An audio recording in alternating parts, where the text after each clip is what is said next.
Karen England is a true champion for families, children, religious freedom, and parental rights. She's gone above and beyond, creating a remarkable one-stop free resource for parents just like you. With the powerful Remove Porn in Schools toolkit, the enlightening KTA podcast, and now empowering Take Back the Classroom web resources, Karen is on a mission to help you make a difference and get porn out of our schools. Today, she joins me on the podcast to talk about what's happening in the public schools and how you can get off the bench and onto the battlefield. This is the Heidi St. John podcast. Stick around. I think you're going to be encouraged.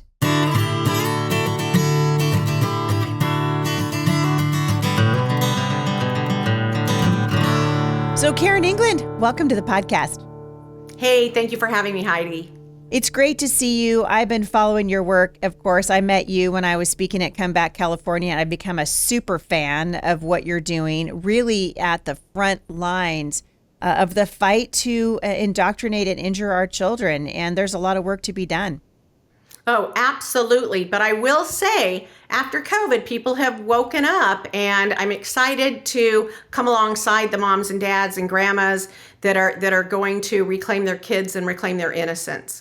Yeah, I'm with you. I know that there are a lot of people now talking in the news about what's happening in our schools. We're seeing headlines about how people like you and me are trying to ban books out of the library, which is really funny coming from the left, right? Because the left, but we just saw this poll in Real Clear Politics of 47% of Democrats say they don't favor free speech anymore, except in very controlled environments. And yet these are the people that want this filthy pornography and this erotica in schools that's accessible to children. Tell us a little bit about what you do, and then I'm going to find out where we can go to help you.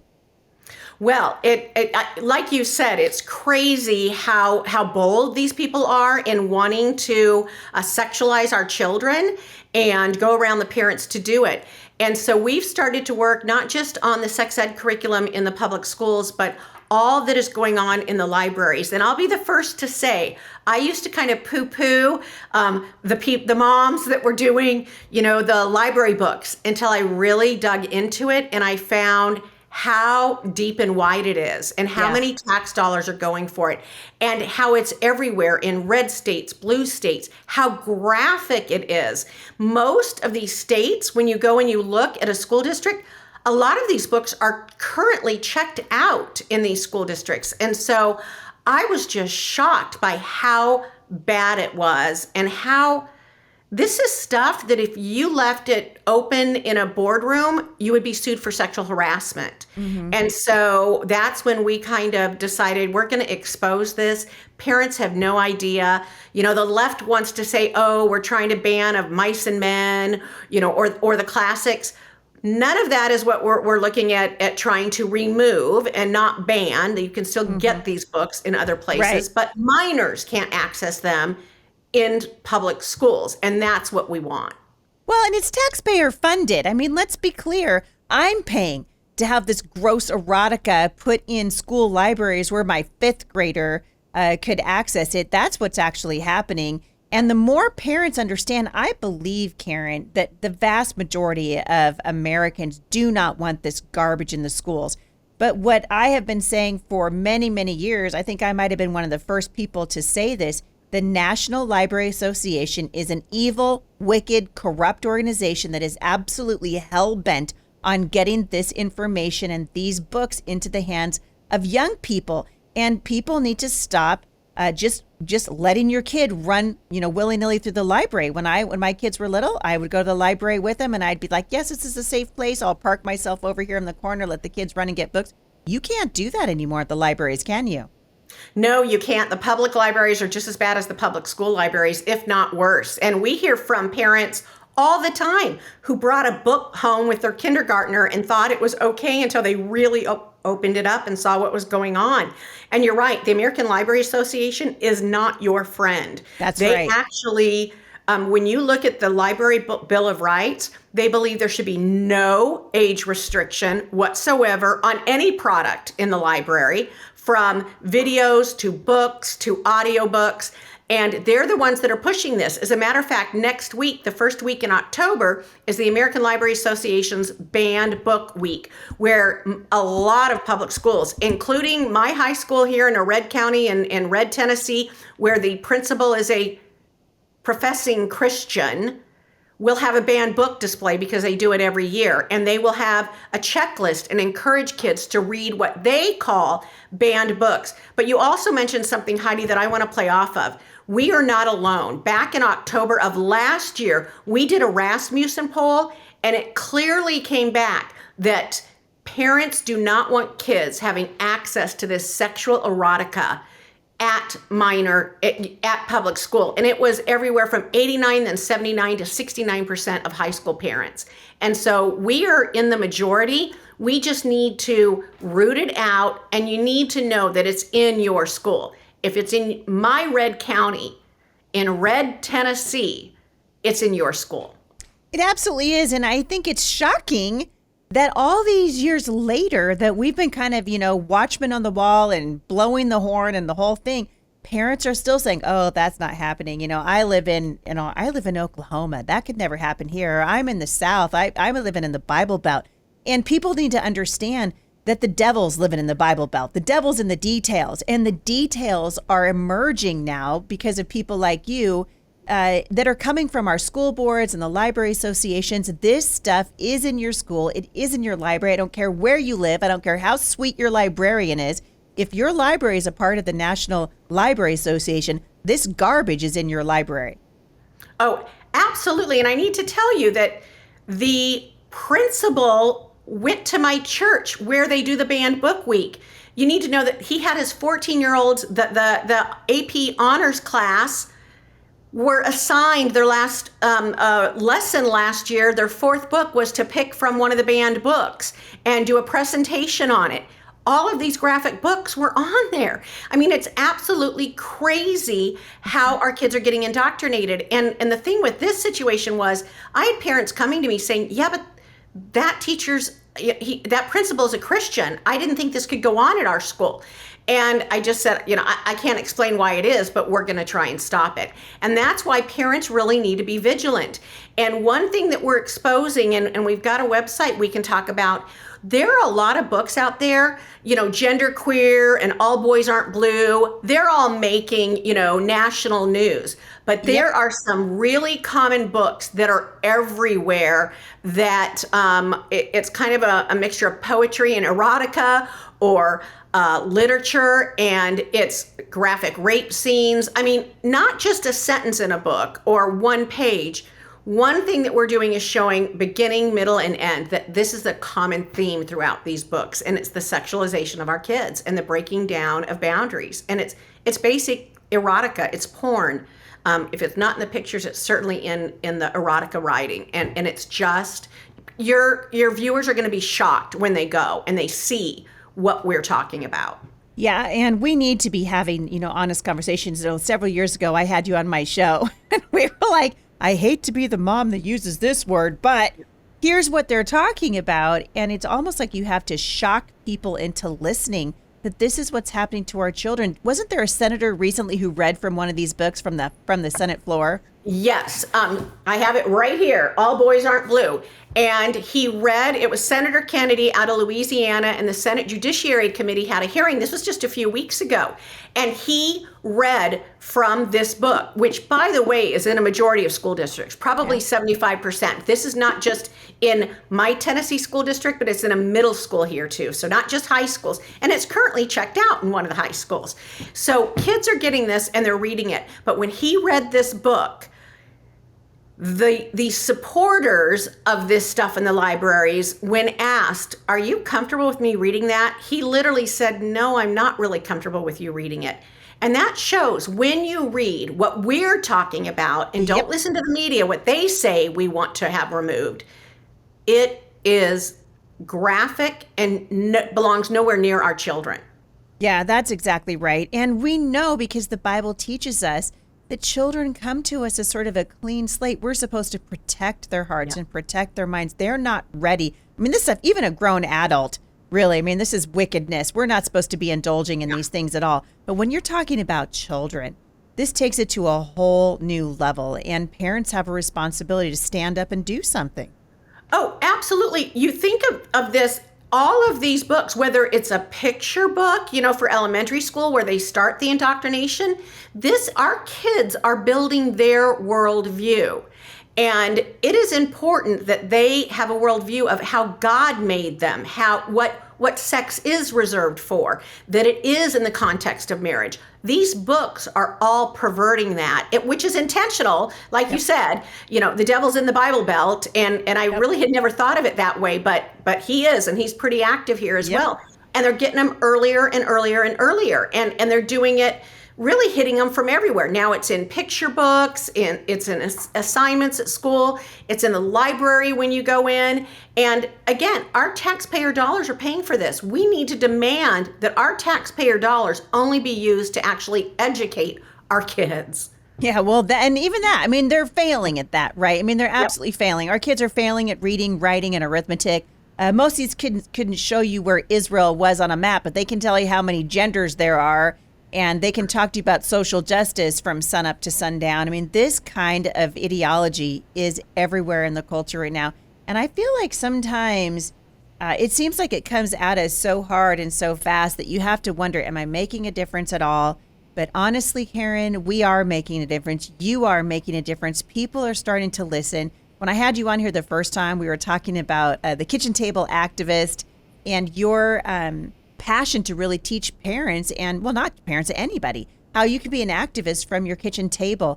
And now you are talking about what's happening in the schools and giving parents the opportunity to really get a sort of peeling back the curtain and saying, hey, listen, if we band together, we really can take back the classroom. Tell my listeners a little bit about Take Back the Classroom and what that's all about. Well, we developed a website, takebacktheclassroom.com, and we are putting up books that I personally have gone through and highlighted. So it's the actual book. It's not what somebody else said it is. We show you the actual text from the books. But the great thing about this website is we are doing it by school district. So if you live in Chino, California, you can go on and look up Chino Hills and look at the books that are in there. Now it's a work in progress. We have 5 or 7 new books coming up this week with another 7 school districts coming online. So every week we're adding more books and more school districts. And so you have to keep coming back, but you can go there. Everything is free. You can download a PDF. What I've done is made a notebook of all the books that are in my local school district. I have a mom that has printed it. She carries it in her purse. And when she's talking to another mom, she opens up her sheets of the PDFs and says, this book is in this school, this school, this school, this school. And so it's a way to really educate the rest of the public as to what's going on. The other thing there that you can get is our free toolkit on how to get porn out of schools. Like you mentioned, and I'm at my kitchen table now. I do all of my media hits for my kitchen table because moms are busy.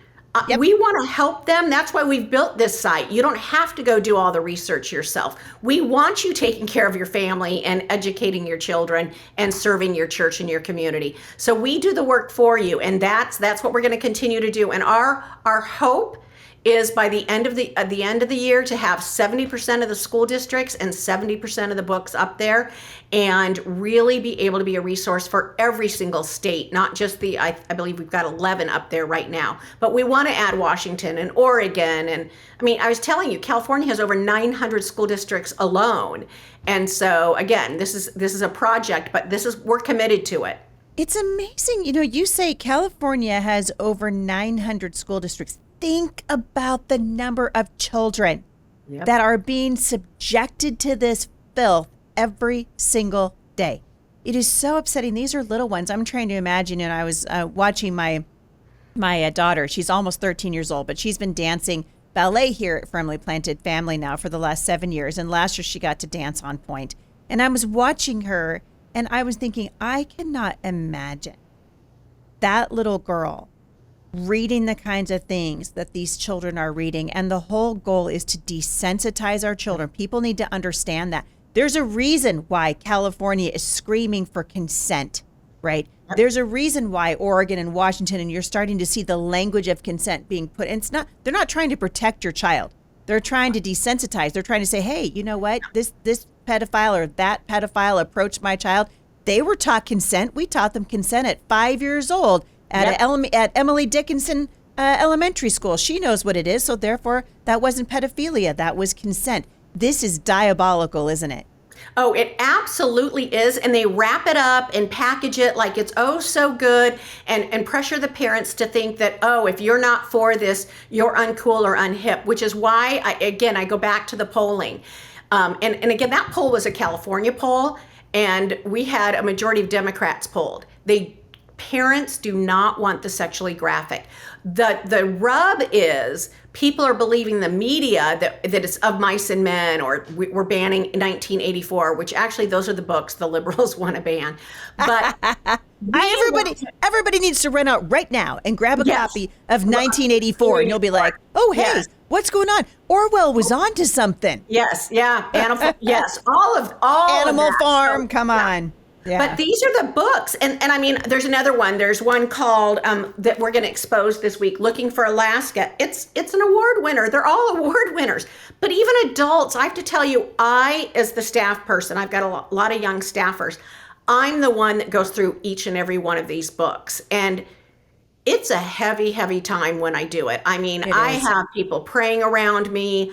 The couple of days when I sit down and kind of do it all in one, it's dark. Yeah. And I wouldn't put that on any other staff person, because I tell you, as an adult, this stuff is dark, really evil, demonic, and dark. Yeah. Well, and you hit the nail on the head. I just had a guest on the show who was talking to me about Christians who are engaging in the practice of yoga and do not understand you are literally inviting the demonic. We have opened ourselves up to all kinds of things because we lack discernment. Yep. We need to know what is happening. We need to ask the Lord for discernment. I love that David asked the Lord, open the eyes of my heart so that I might understand your word. We were talking about Halloween the other day. People always ask this time of year, should we participate in Halloween? I'm like, well, I don't know. What's Philippians 4:8 say? Oh, I know. Whatever's good, whatever's right, whatever's lovely, right? Yeah. These books, nothing that's happening in our public schools falls into that category. Yeah, and I do think, and my hope is that Christians will continue to wake up and have that discernment and actually listen to it, be obedient to it. Because I think a lot of times, I know in my own life, sometimes the Holy Spirit, and I'm wrestling with God. Yes. And it takes a little wrestling before I submit. And so my prayer is that the parents really will open their eyes and heart and realize you're not protecting you are giving your child over to this when you're not protecting them. And that's really, really an awful thing to be accountable for one day. Yeah. And you said the word that nobody wants to utter, and that's the word accountable. I was reading in the book of Ezekiel the other day, teaching a women's Bible study here in Vancouver. And the prophet Ezekiel saying, listen, you have a responsibility to talk to the people that are around you, to warn them of things to come. We are the watchmen on the wall right now.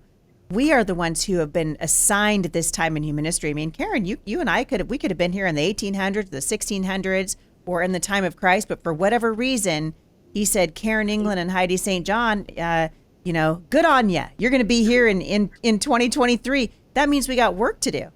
No, absolutely. And since COVID, my verse has been Esther 4:14. And a lot of people are really familiar with the end about being called for such a time as this. But it starts out in the beginning about your voice and that you need to be speaking it. Help will come from somewhere else if it doesn't come from you.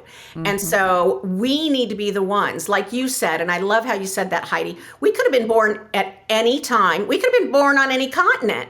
But the Lord chose to put us here and lead us to this time through COVID and doing what we're doing now. And I believe it is really for this time. And I am thankful for you, Heidi, because you've been doing this a long time and you've been really out there. And so I'm thankful that you're giving us this platform to try and help parents navigate this stuff. And I believe the more that we expose what's going on in the public school, the more parents are going to realize it's not a place for their kids. And so you just cannot deny it.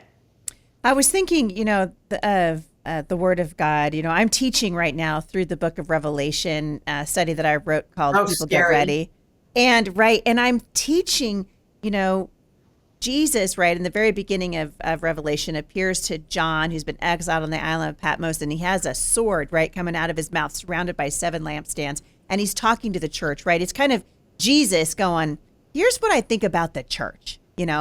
And over and over again, we're learning that that our defense is the sword of the Spirit, right? Able to cut through all of the garbage that we see in the culture. And God's word is so clear on children. He says the bad company corrupts good character, that we are supposed to train our children in the nurture and admonition of the Lord. And I believe, just like you were quoting from Esther, Mordecai did not give Esther any quarter at all because she was young, right? He could have said to her, you know what? The Jews are being attacked. Thank God that you're in the castle and that you have the favor of the king. So you go ahead and get another beauty treatment.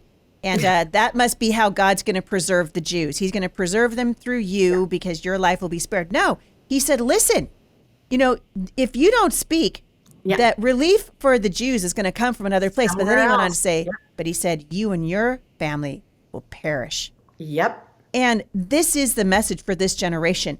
We are condemning generations of children to sexual immorality, to a life of servitude to sin. Yeah. And it is our responsibility. People say, well, you need to lighten up on your message. No, because need to these double people are down, not. Heidi. Come on. Right. No, it is. Right. It is real, and it is. They are after their hearts and minds, and we are the only ones to stand between them and what Satan has for them. He wants them just as much as we don't want him to have them, and he is actively, this idea that Satan is waiting to get our kids' hearts and minds until maybe they turn of age or 18. Right. No, Satan is after our kids and those hearts and minds now. Right now. He is Yes. after Christian homes. It's not that he's already got the world. He's coming after the Christian homes. I was listening to the Screw Tape Letters on audio, and it was like, I thought, wow, we need to have someone, maybe Heidi, because you're not busy enough. This would be I'm a not. book. Yeah, this would be a book for you. An updated Screw Tape Letters about how we would get the mothers out of the home, how public school would become the daycare and the women would be going to work. If you wanted to radically change society and grab all of these kids and people for Satan, you would do what's happened since kind of the 60s here. You would remove God from school. You would, and prayer from school. And again, think about it, women going to work and the burning bras, and we're seeing the fruit of that. Yeah, you would follow basically the Communist Manifesto, which is essentially what we're doing. Communism, the first thing they do, of course, is to remove God from every platform that they touch. Yep. And we've seen this now in the United States for decades and decades. And this country is circling the drain. I mean, there's no question about it. And yet I find these glimmers of hope. I live in a politically dark part of the country. California is a very politically dark part of the country. Tennessee, frankly, is turning into that. I mean, if people pay attention to what's happening in Nashville, it's very scary what's going on in Nashville right now. But the reality is God says in his word that we are to be strong and courageous. He says we are to stand. We are called to declare the truth and to boldly proclaim it, knowing that our days and our times are in the hands of God. And so we don't need to live in fear. It's one of the things I love so much about you, fearlessly getting out there and saying, no, we're not going to do this anymore. I mean, you're going to be in California in the next couple of days, and you and my friend Gina are going to be taking the California State Legislature by storm, right? Well, we're going to try. The California Republican Party wants to change the platform and remove life and marriage, the strong stance it has. So we're going back to rally the troops and to fight the changing of the platform. If they change their platform, there is no difference between Republicans and Democrats. And we're going to have to withdraw our physical support. And it is the Christian conservative grassroots pro-life, pro-traditional marriage. We are the ones, and you know this from running a campaign, we are the ones that are walking precincts. We are the ones who are running phone banks. We are the ones who are talking to our neighbors in our church and registering voters.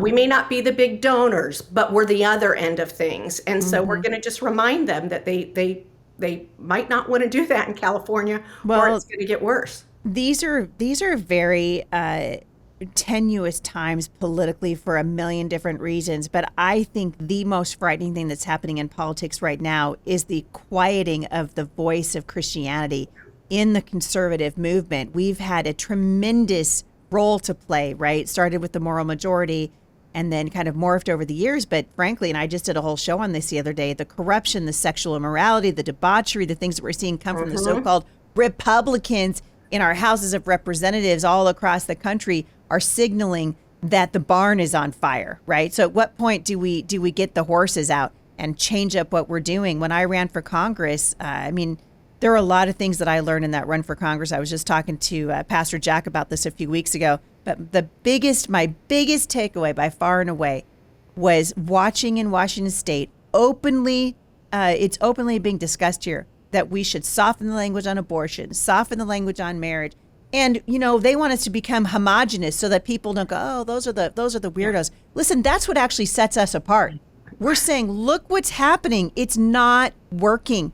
And the new Republican Party is saying, oh, hey, it's totally fine. If we're more like them, then we'll win elections. I'm like, no, we're going to lose. What do you think? Well, absolutely. And here's the thing. The other side, they're the extremists, wanting to be able to have an abortion up until birth, wanting every taxpayer to pay for it, wanting minors to do it without parents knowing. That's an extreme position. So instead of spineless Republicans cowering over this issue and saying, let's change our position, no.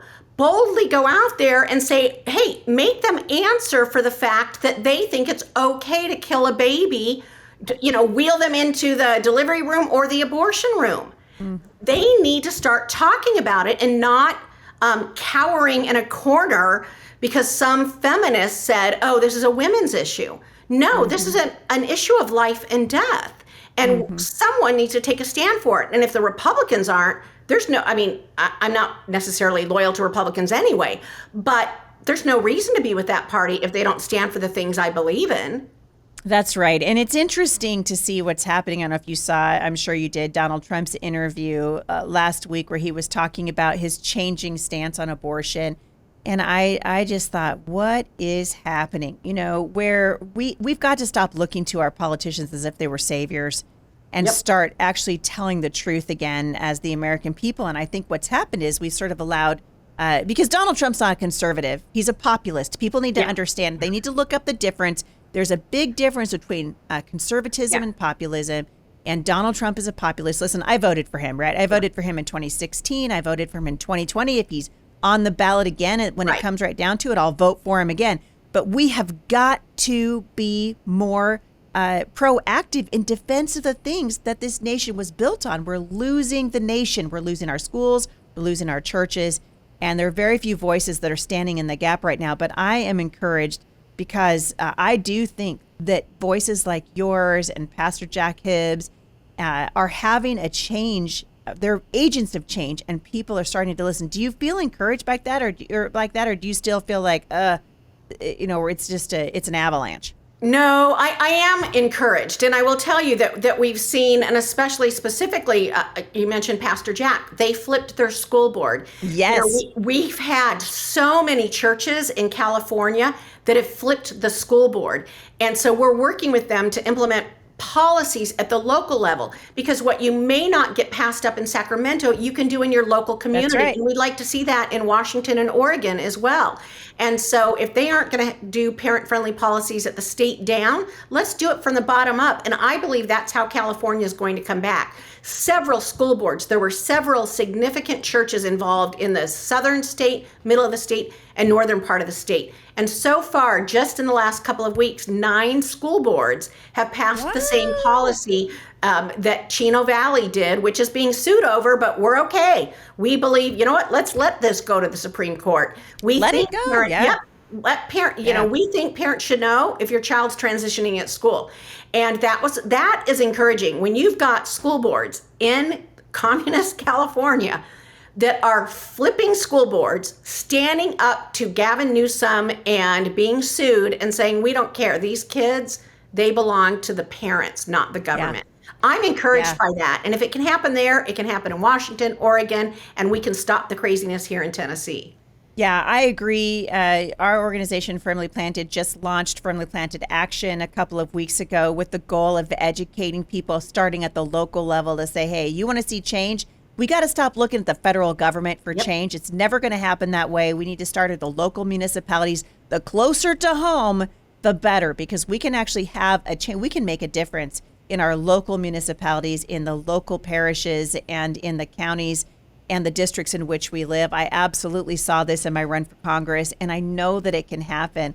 And it's people like you that are on the front lines that are actually kind of lighting the way. Where can people get involved, Karen, with what you're doing? You said a few minutes ago that if people want to get their website added to takebacktheclassroom.com, their state rather added to your website, they can help you, right, by helping you populate this site with books and districts in their local area.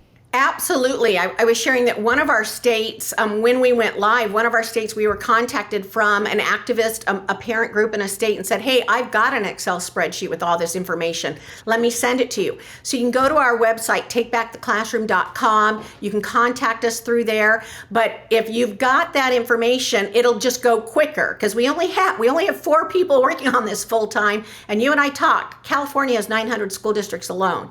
So we are adding new books and we are adding new school districts. So if you want your school district added and you want to do some of that research, connect with us, and I will have my staff reach out. We've got a template for the spreadsheet that we do. We've got a list of the books, even books that aren't on our site yet. And so we will help you. Our goal is to have help for every single school district, every single community, and to rival the ALA as they're trying to indoctrinate our kids. We want to equip and empower parents to go reclaim their kids, reclaim their schools, and reclaim the hearts and minds of their kids. Yeah, amen. It needs to happen. You also are running the Kitchen Table Activist. Tell us a little bit about that.